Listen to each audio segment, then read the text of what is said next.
आज हम बात करेंगे महादेव के 108 रुद्र नाम, जिनमें से पहला है काल भैरव। इसकी कथा मैं आपको बताती हूँ।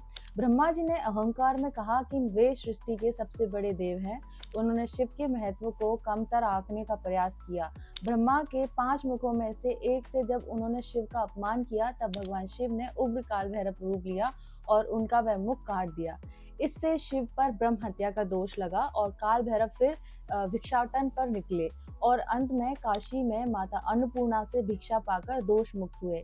और ये रूप धारण करने के पीछे जो महादेव का उद्देश्य था वो था अहंकार का विनाश और सत्य की प्रतिष्ठा। तो हम लोगों को इससे महादेव का क्या संदेश मिलता है? ईश्वर भी यदि न्याय करे तो पाप से मुक्त होने हेतु मार्ग अपनाते हैं। अहंकार चाहे ब्रह्मा जी का ही क्यों ना हो, दंड तो मिलेगा ही। अब बात करते हैं इनकी जो विशेषता है काल भैरव जी की, वो है रुद्र रूप, त्रिशूलधारी, कुत्ते पर सवारी। काल, समय और मृत्यु दोनों पर नियंत्रण करते हैं। अब दूसरा इनका रुद्र रूप है वीरभद्र। इनकी जो कथा है इसको भी जानते हैं। राजा दक्ष ने यज्ञ में अपनी पुत्री सती और उनके पति शिव का अपमान किया। मां सती ने आत्मदाह कर लिया। ये जानकर शिवजी ने अपनी जटाओं से उग्र वीरभद्र को उत्पन्न किया। वीरभद्र ने यज्ञ विध्वंस किया और दक्ष का सिर काट दिया। बाद में शिवजी ने करुणा से दक्ष को बकरी का सिर देकर पुनर्जीवित किया। अब ये वाला रूप धारण करने के पीछे महादेव का क्या उद्देश्य था? शिव माता सती के अपमान का उत्तर, अधर्मी यज्ञ का विनाश। और इस चीज से हमें महादेव संदेश देते हैं कि जब धर्म और प्रेम का अपमान होता है तो संहार आवश्यक होता है। शिव शांत है पर अन्याय सहन नहीं करते हैं। इनके इस रुद्र रूप की जो विशेषता है वो ये है कि वो उग्र हैं, युद्धकारी हैं, त्रिशूल और खड्गधारी हैं, सभी देवताओं में भय उत्पन्न करने वाले हैं। अब तीसरे रुद्र रूप की बात करते हैं, वो है भीम। अंधकासुर का वध करने के लिए धारण किया था। इसकी कथा जो है, अंधकासुर वैसे तो शिव का ही पुत्र था, लेकिन अंधकासुर एक शिव भक्त था, पर वह अंधा था, न केवल आंखों से बल्कि विवेक से भी। उसने कामवश मां पार्वती जी का हरण करना चाहा, तो शिव जी ने अपने रुद्र रूप में भीम अवतार लिया और भीषण युद्ध में फिर उसका अंत कर दिया। तो ये रूप धारण करने के पीछे जो उद्देश्य था वो था अंधभक्त अंधकासुर का संहार। जो हमें महादेव संदेश देते हैं इस रूप में, वो देते हैं कि भक्ति बिना विवेक के अंधी हो जाती है। केवल नाम जप नहीं, मन और कर्म की शुद्धता भी जरूरी है। ये वाले रूप की जो उनकी विशेषता है वो है कि विशालकाय रूप, युद्ध उन्मुख, विनाशकारी ऊर्जा है। अब बात करते हैं महादेव के शरव अवतार की। और शरव रुद्र फॉर्म जो थी, इसकी कथा है, हिरण्यकश्यप वध के बाद भगवान विष्णु का नरसिंह रूप अत्यधिक उग्र हो गया। देवता भयभीत हो गए। तब शिव ने शरव, अर्ध सिंह और अर्ध पक्षी रूप धारण किया और नरसिंह रूप को अपनी झपट में लेकर शांत किया। ये रूप धारण करने के पीछे जो उद्देश्य था भगवान का, वो था कि उग्रता पर नियंत्रण करना था और ब्रह्मांड का संतुलन बनाए रखना था। इससे हमें संदेश देते हैं कि शक्ति का उपयोग केवल संतुलन हेतु होना चाहिए, उन्माद नहीं। शिव स्वयं भगवान विष्णु को भी संयम में लाते हैं जब आवश्यकता हो। इस रूप की जो विशेषता है वो है अर्ध सिंह, अर्ध पक्षी, अनेक सिर और हाथ। 5वां रुद्र रूप है इनका गजांतक। इस गजांतक की कथा जो है, एक बार गजासुर नामक राक्षस ने कठोर तप कर शिवजी से वरदान पाया कि उसकी मृत्यु केवल शिव के हाथों हो। फिर उसने अत्याचार शुरू कर दिया। तब शिव ने गजांतक रूप में प्रकट होकर उसका वध किया। ये रूप धारण करने के पीछे जो उद्देश्य था महादेव का, वो था कि वरदान के दुरुपयोग का अंत। जो भी वरदान प्राप्त करते हैं उसका कोई भी दुरुपयोग करता है उसका वो अंत करते हैं। जो इससे हमें संदेश मिलता है वो है कि जो भक्त बनकर छल करते हैं उनका अंत निश्चित होता है। और इस रूप की जो विशेषता है वो है कि गजासुर की खाल पहने क्रूरता के विरुद्ध न्याय करना। अब बात करते हैं भगवान महादेव के छठे रुद्र अवतार कृतिवास। कृतिवास की जो कथा है, गजासुर वध के बाद शिव ने उसकी खाल अपने ऊपर धारण की और कृतिवास कहलाए, अर्थात जो जीवों के अभिमान को चीरकर सत्य का वस्त्र धारण करे। इस रूप को लेने के पीछे का जो उद्देश्य था वो था कि मृत्यु को अंगीकार करना और उससे परे दृष्टि देना। ये सिर्फ महादेव कर सकते हैं। इससे हमें वो संदेश देते हैं कि शिव मृत्यु लोक के स्वामी है और मृत्यु भी उनके लिए एक वस्त्र है। इस रूप की जो विशेषता है वो है कि शवों की माला, गज की खाल, चिता भस्म, ये रूप की विशेषता है। अब बात करते हैं 7वें रुद्र अवतार की, नटराज तांडव रूप में। इसकी कथा है, एक बार ऋषियों को भ्रम हुआ कि वे शिव से श्रेष्ठ हैं। उन्होंने मायावी साधन भेजे पर शिव ने तांडव कर सब नष्ट कर दिए। तांडव नृत्य ब्रह्मांड के संहार, पुनर्निर्माण और संतुलन का प्रतीक बना। इस रूप के पीछे जो भगवान महादेव का उद्देश्य था वो था सृष्टि, स्थिति और लय का संतुलन बनाए रखना। इससे वो हमें संदेश देते हैं कि शिव का नृत्य विनाश नहीं, चेतना का जागरण है। और इस रूप की जो विशेषता है वो है अग्नि, डमरू, अपस्मारा राक्षस के ऊपर पैर। अपस्मारा राक्षस एक तरीके की बुराई का प्रतीक है जो महादेव ने अपने पैरों के नीचे दमन किया हुआ है, दबा रखा है। महादेव के 8वें रुद्र रूप की अघोर रूप, इसकी कथा है शिव का यह रूप मृत्यु, शमशान और भूत प्रेतों से जुड़ा है, पर वास्तव में यह संसार के सभी घोर विचारों से परे है, निर्भय प्रेम और तटस्थता का प्रतीक है। इस रूप को धारण करने का पीछे का जो उद्देश्य है वो मोह, मृत्यु और भय से मुक्ति दिलाना है। और इस रूप में जो महादेव हमें संदेश देते हैं वो देते हैं कि शिव केवल घोर नहीं, अघोर भी है। सच्ची भक्ति शुद्ध हृदय से होती है, बाहरी रूप से नहीं। और इस रूप की जो विशेषता है, शव साधना, भस्मधारी और भूतनाथ, वो शमशान में रह के साधना करते हैं। अब बात करते हैं रुद्र के 9वें अवतार चंडेश्वर रुद्र के अवतार की। एक बालक शिव भक्त था, उसके माता पिता ने शिव पूजा से रोका, वह नहीं रुका। क्रोध में आकर उसने अपने पिता का वध कर दिया। शिव प्रकट हुए, उसे गले लगाया और चंडीस की उपाधि दी। भगवान का उद्देश्य क्या था इसमें? भक्ति की परिकाष्ठा बताना। और संदेश हमें देते हैं कि सच्ची भक्ति में यदि प्रेम और समर्पण पूर्ण हो तो वह शिव को प्रिय है। 10वें रुद्र अवतार का नाम है हनुमान जी, रुद्रांश अवतार। तो इसकी जो कथा है वो है कि शिव ने श्री राम की सेवा हेतु पवन देव के माध्यम से हनुमान रूप में अवतार लिया। हनुमान जी शक्ति, सेवा और भक्ति का अद्वितीय संगम है। हनुमान जी जैसे भक्त इस ब्रह्मांड में कहीं भी नहीं है। इस रूप को धारण करने के पीछे का उद्देश्य उनका था कि राम के कार्य में सहायता बने और धर्म की सेवा करें। ये रूप हमें संदेश देता है कि सेवा ही शिवत्व है, मतलब आप जिसकी जितनी सेवा करेंगे उससे आपको शिवत्व प्राप्त होगा। विनम्रता में अपार बल होता है, इसीलिए हमेशा विनम्र रहना चाहिए। इस रूप की जो विशेषता है वो है अमरता, वो हमेशा अमर है। बुद्धि और पराक्रम और ब्रह्मचार्य का रूप। अब 11वां रुद्र है महाकाल। इसकी कथा है समय से भी पहले, जब कुछ नहीं था तब केवल एक ही सत्ता थी, महाकाल। यह रूप सृष्टि के प्रारंभ और अंत दोनों का प्रतिनिधि है। वह जो काल को भी निगल जाए वही। इस रूप को धारण करने के पीछे का जो उद्देश्य था वो बताना था कि काल, समय, मृत्यु और पुनर्जन्म के चक्र से मुक्ति देना। और हमें संदेश देते हैं कि जो शिव में लीन हो गया उसके लिए मृत्यु भी केवल परिवर्तन है। जो महाकाल को याद करता है उसके कर्म विनिष्ट नहीं, शुद्ध हो जाते हैं। और इस रूप की जो विशेषता है, खासकर जो जिस तरह से महादेव इस रूप में दिखते हैं वो दिखते हैं उग्र, गहन, शमशानवासी और मृत्यु से परे। अब बात करते हैं रुद्र के 12वें अवतार की, त्रिपुरांतक। अब इसकी कथा भी जान लेते हैं। त्रिपुरासुर नामक 3 असुरों के 3 नगर बनाए, आकाश, पाताल और पृथ्वी में। उन्होंने शिव, विष्णु, ब्रह्मा से वर पाकर त्रास फैलाया। तब शिव ने एक ही बाण से पुरों का नाश किया और त्रिपुरांतक कहलाए। इस रूप को धारण करने के पीछे का जो उनका उद्देश्य था वो था तीनों लोकों में व्याप्त अधर्म का संहार करना और संदेश देना कि जब शक्ति और अहंकार मिलकर अधर्म को बढ़ाते हैं तब शिव स्वयं युद्ध में उतरते हैं। उसके बाद इस रूप की जो विशेषता है कि वो किस तरह से दिखते हैं, वो रथ में ब्रह्मा सारथी, विष्णु धनुष रूप में अग्निबाण से विनाश करने वाले। इस तरह से इस रूप की विशेषता बताई गई है। अब बात करते हैं रुद्र के 13वें अवतार की, एक पाद रुद्रा। अब इसकी कथा है। यह रूप ऋग्वेद में वर्णित है, जहाँ शिव एक पांव पर खड़े तपस्या में लीन रहते हैं। यह ब्रह्मांडीय स्थिरता और सभी तत्वों के समन्वय का प्रतीक है। इस रूप के पीछे का जो उद्देश्य है महादेव का वो ये है कि योग, संतुलन और ब्रह्म चेतना की स्थापना करना, हर किसी जीव को ये बात पहुंचाना। और उनका संदेश था कि संतुलन ही सबसे बड़ी शक्ति है। शिव का योग रूप ही इस विश्व का आधार है। और इस रूप की जो विशेषता है कि एक पांव पर खड़े, त्रिनेत्र, ध्यान मग्न। अब बात करते हैं रुद्र के 14वें अवतार की, अर्घनाथ।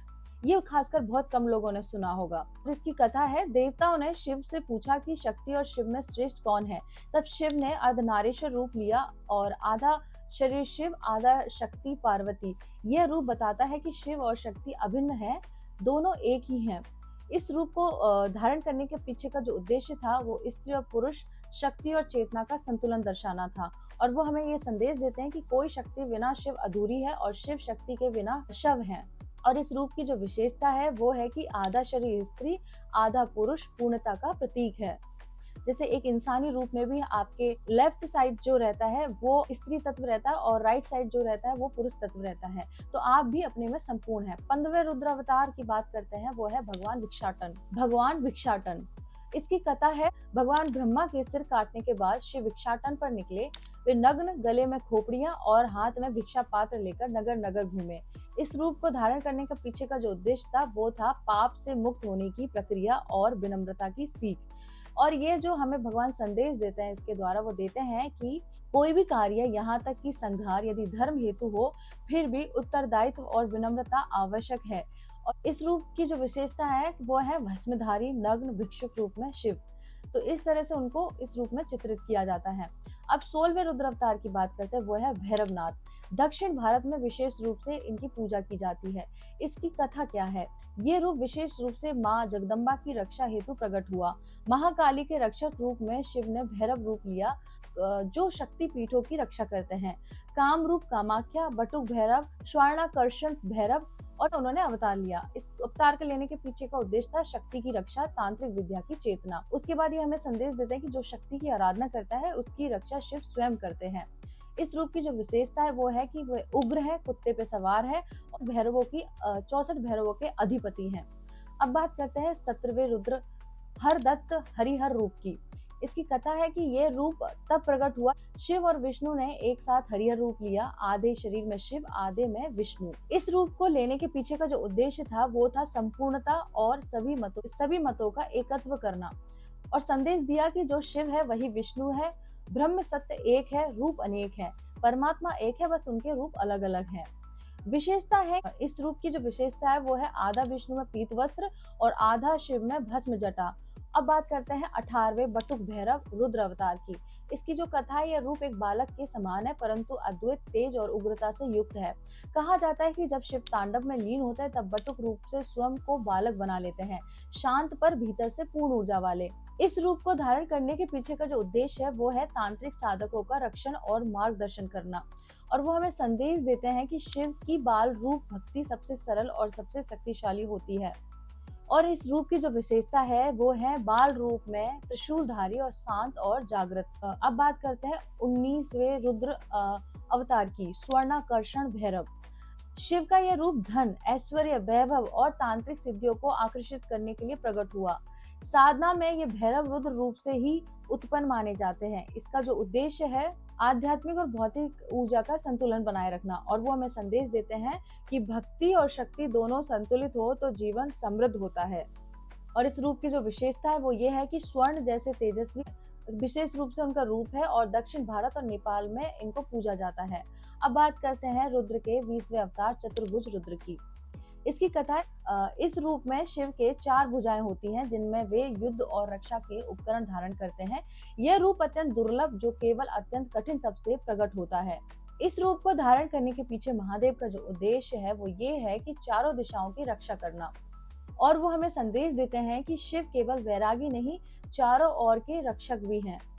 और इस रूप की जो विशेषता है वो ये है कि वह 4 भुजाएं गदा, त्रिशूल, डमरू और अभय मुद्रा में चित्रित किए जाते हैं। अब बात करते हैं रुद्र के 21वें अवतार नृत्येश्वर की। यह नटराज का ही विशिष्ट रूप है, लेकिन विशेष रूप से अंत नृत्य या आत्मिक नृत्य का प्रतीक है। यह योगियों की अंत चेतना को दर्शाता है, और इस रूप को धारण करने के पीछे का जो उद्देश्य है साधक की आंतरिक चेतना को जगाना है। इससे हमें शिव संदेश देते हैं कि शिव का नृत्य केवल बाहरी नहीं, अंदर भी होता है। और इस रूप की जो विशेषता है, ध्यानस्थ नृत्य मुद्रा, आंखें अर्धमुद्रित, इस तरह से इनको चित्रित किया जाता है। अब बात करते हैं रुद्र के 22वें अवतार की, भूतनाथ। इसकी कथा है, यह रूप शमशान, भूत प्रेतों और गहन अज्ञात ऊर्जा नियंत्रण करता है। ये शिव का वह रूप है जो मृत्यु, भय, छाया जगत के अधिपति है। और इस रूप को धारण करने के पीछे जो उद्देश्य है वो मृत्यु से भय मिटाना है और अज्ञात शक्तियों पर विजय पाना है। और वो संदेश देते हैं हमें, जिसे सब छोड़ दे उसका साथ शिव निभाते हैं, और ये सत्य बात है। और इस रूप की जो विशेषता है वो है भूत गणों के स्वामी, शमशान के वासी, भस्म लेपित उनकी काया, इस तरह से उनको चित्रित किया जाता है। अब बात करते हैं रुद्र के 23वें अवतार पिशाचनाथ की। इसकी कथा है, एक बार पिशाचों ने तीनों लोकों में आतंक फैला दिया। शिव ने उनका नियंत्रण पाने हेतु स्वयं पिशाच रूप धारण किया और उन्हें शरण में लिया। और इस रूप को धारण करने पीछे उद्देश्य था कि अधर्म में भटके प्राणियों को भी आत्म कल्याण की ओर मोड़ना। अब भगवान हमें इस रूप से क्या संदेश देते हैं? शिव उन आत्माओं को भी स्वीकारते हैं जिन्हें दुनिया तिरस्कृत करती है। और इस रूप की जो विशेषता है वो है रात्रिचर, प्रेत और पिशाचों के अधिपति। इस रूप में इन्हें चित्रित किया जाता है। अब बात करते हैं रुद्र के 24वें अवतार की, सूर्य रुद्र। अब सूर्य रुद्र की जो कथा है, जब सूर्य देव दुर्बल हो गए और राक्षसों ने प्रकाश छीन लिया, तब शिव ने सूर्य रुद्र रूप लेकर सूर्य में शक्ति का संचार किया। और इस रूप को धारण करने के पीछे का जो उद्देश्य था वो था प्रकाश और ऊर्जा को पुनः स्थापित करना और उनको संदेश देना दुनिया को कि जब प्रकाश मंद हो जाए, शिव स्वयं दीप बन जाते हैं। और इस रूप की जो विशेषता है वो ये है कि सूर्य की आभा दिव्य ज्योति युक्त है।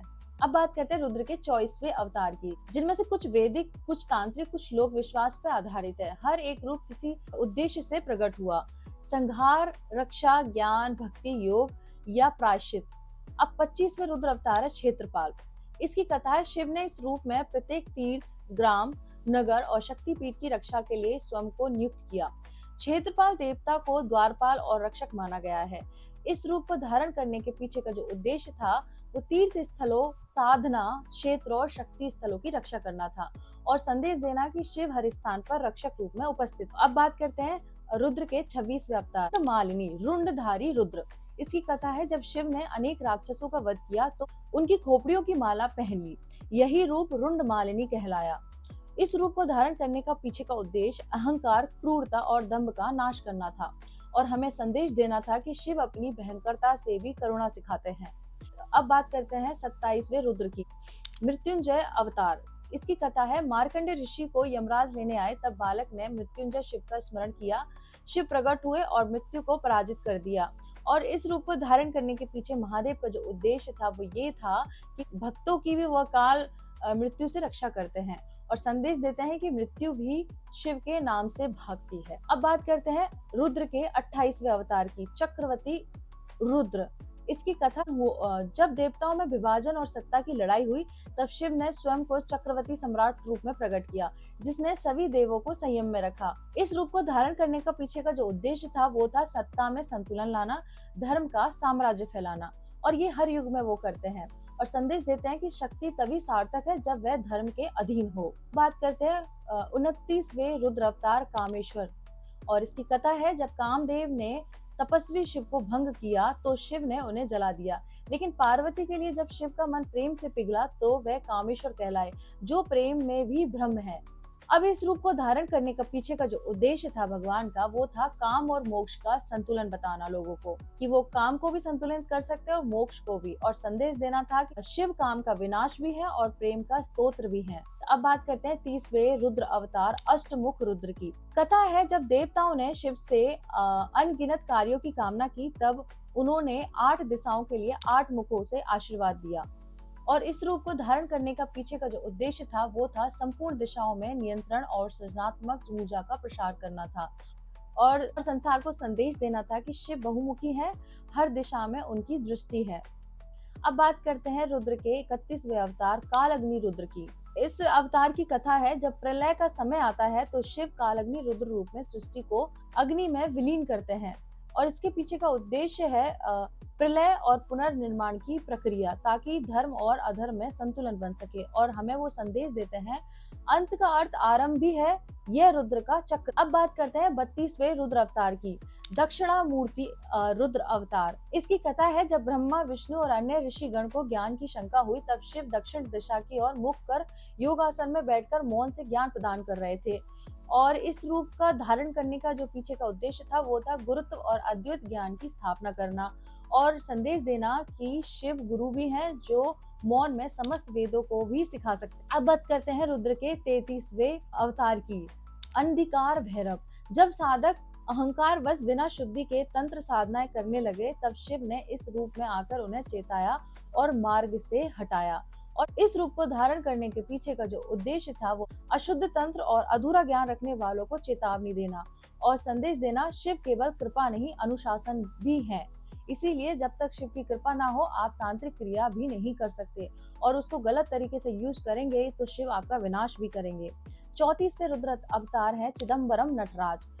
इसकी जो कथा है वो है कि जब शिव ने चिदम्बरम में आकर ब्रह्मांडीय चेतना का नृत्य किया तब नटराज नहीं बल्कि चिदम्बरेश्वर कहलाए, जो शून्यता में भी पूर्णता दिखाते हैं। और इस रूप को धारण करने के पीछे का उद्देश्य आत्मा और ब्रह्म की एकता को दर्शाना था और संदेश देना था कि परमात्मा बाहर नहीं अंतर मन की नृत्यशाला में उपस्थित है, उसे आप खोजें। अब बात करते हैं 35वें कृपालु रुद्र अवतार। इसकी जो कथा है वो है, जब एक दुष्ट राजा ने साधु जनों का संहार किया तब साधु जन शिव से न्याय की याचना करने पहुंचे, लेकिन शिव ने दंड की बजाय करुणा का मार्ग चुना। उन्होंने उस राजा को ज्ञान प्रदान कर शिष्य बना और इसके पीछे का उद्देश्य था घृणा नहीं करुणा से परिवर्तन लाना था और संदेश देना, जब सच्चा पश्चाताप हो शिव क्रोध नहीं कृपा करते हैं। इसलिए आपसे जीवन में कोई भी भूल हुई हो, बस सच्चा पश्चाताप कर लो, उसके बाद शिव आपके ऊपर कृपा करना शुरू कर देते हैं। उनका 36वां रुद्र अवतार था कपालेश्वर। इस कथा के पीछे का जो उद्देश्य था, जब शिव ने ब्रह्मा का सिर काटा और हाथ से चिपक गया तो उन्होंने उसे अपने कंधे पर रख लिया और कपालेश्वर कहलाए। और इस रूप को धारण करने के पीछे का जो उद्देश्य था वो था कर्म का दायित्व स्वयं लेना और संदेश देना था कि शिव अपने कर्म का फल स्वयं उठाते हैं। यही एक सच्चे योगी की परिभाषा है। अब बात करते हैं रुद्र के 37 अवतार घटनाशन रुद्र। कथा है, जब विश्व में दुख रोग और मृत्यु महामारी रूप में फैल गई तब शिव ने घटनाशन रूप लिया और तंत्र द्वारा विकारों का नाश किया। और इस रूप को धारण करने के पीछे का जो उद्देश्य था वो था रोगों और कष्टों की निवृत्ति करना और संदेश देना कि शिव केवल मृत्युदाता नहीं रोग नाशक भी। अब बात करते हैं रुद्र के 38वें अवतार की शूलपाणी रुद्र। यह रूप विशेष रूप से अधर्म पर शूल त्रिशूल चलाने वाला है। जब देवता भी पीछे हट जाएं तब शूलपाणी रुद्र आगे बढ़ते हैं और इस रूप को धारण करने के पीछे का जो उनका उद्देश्य था वो था निर्भीक रूप से अधर्म पर आक्रमण करना और संदेश देना कि न्याय जब जीवित रहता है, जब कोई उसे उठाता है, शिव शूलधारी वही है।